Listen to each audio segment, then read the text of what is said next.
Hey there, everybody, and welcome to this episode of Good Orderly Direction, Practical Tools of the Bible.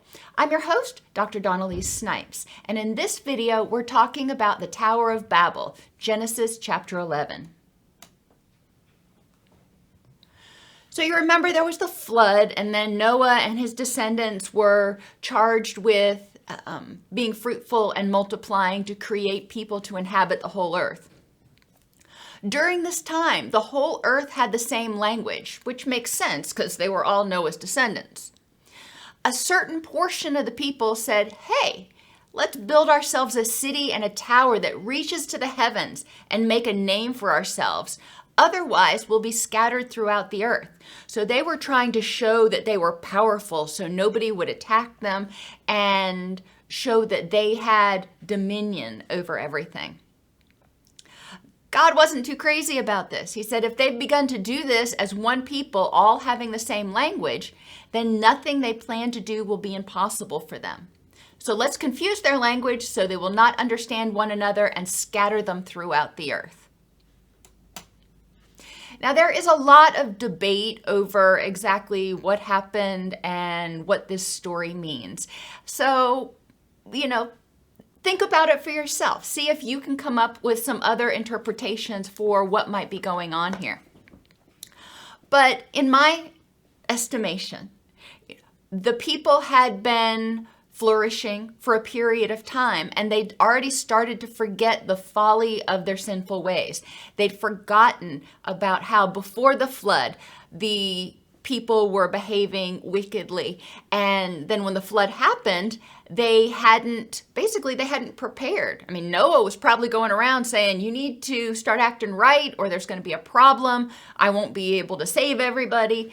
And people were ignoring him. They were doing whatever they wanted to do when they wanted to do it. Thank you very much. Noah at this point is still alive. We learn later that Noah allegedly lives to be almost 1,000, but I digress. God had told the people to multiply and inhabit the earth, but the people decided to congregate in one place. So there was this faction of people, and maybe they were all Noah's descendants. It's kind of unclear. But we recognize that when we all congregate in one place, we're going to overpopulate the area. The resources aren't going to be able to support us. The people had the entire world. So why were they all trying to be in this one little area? We know when people are overcrowded, that leads to all kinds of distress and anger and fighting and tension and all kinds of things. That's not what God wanted. God wanted everybody to spread out and benefit from this beautiful earth that He had made. So ultimately, congregating, they may run out of resources, but they were also provoking pride in each other through their desire to build a tower to make a name for themselves. So there's a bunch of people that are saying, yeah, we need to show them that we're all that. Well, when you have that general attitude, you probably have a more specific attitude of, and I'm the most all that of everybody here. So there tends to be more competition, more people who are prideful, arrogant, some may say narcissistic. Many times when prideful people get together, it causes conflict because everyone wants it their own way and to get the credit and power. So can you imagine all these people who wanted to make a name for themselves trying to agree on how to build this tower and who was going to be in charge? When prideful, arrogant people are confronted with different ideologies, different thoughts, they are so entrenched in their own position that they can't hear or even understand anyone else's point of view. Does this sound familiar? I think we're going through something similar in our world today, where people have become so divided that they can't even entertain listening, let alone trying to understand someone else's point of view if it's different from theirs. It's likely that the groups of people with different ideologies ultimately splintered off and took their ideologies with them. So maybe it wasn't that they weren't speaking the same language, like the same words, but they were speaking in different ideologies. So people with different ideologies splintered off and they said, you don't understand me, so I'm going to move over here. Well, one way or another, they were all crowded. There started to be tension. The desire for power started to flare. And then we started seeing people group together and try to figure out what their place was.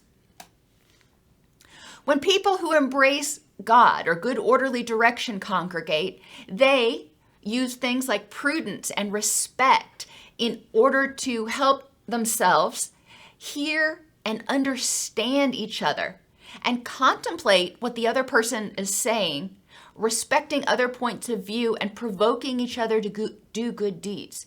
Have you ever been part of a team where people had different opinions about how something should go? And ultimately, the resolution ended up being a blending of the different ideas. It's important to have different ideas, different input, because if we are in an echo chamber and we only hear ourselves talking, then we are likely to lead ourselves astray. We need to have different input. Have you ever encountered a situation in which a person's perspective or ideology was so different from yours that you almost couldn't understand what they had to say? They were speaking words, they were speaking the same language that you speak, but the principles that they were talking about were so different, or their understanding of what was going on was so different than your understanding. You were like, where did you even get this from? Where did you hear this? Are we reading the same stuff? Are we hearing the same things? How did you get that from what I heard? How could using prudence and respect help you in this situation? Help you either learn from the other person, maybe there's something to what they have to say. Let's hear about it. Or set your boundaries and say, I hear what you're saying, but I still disagree. However, that's your perspective. Those are your thoughts, and do with them what you will. I'm going to set my boundary here, and what you've said, not useful to me, so I'm just going to let it go. But more power to you.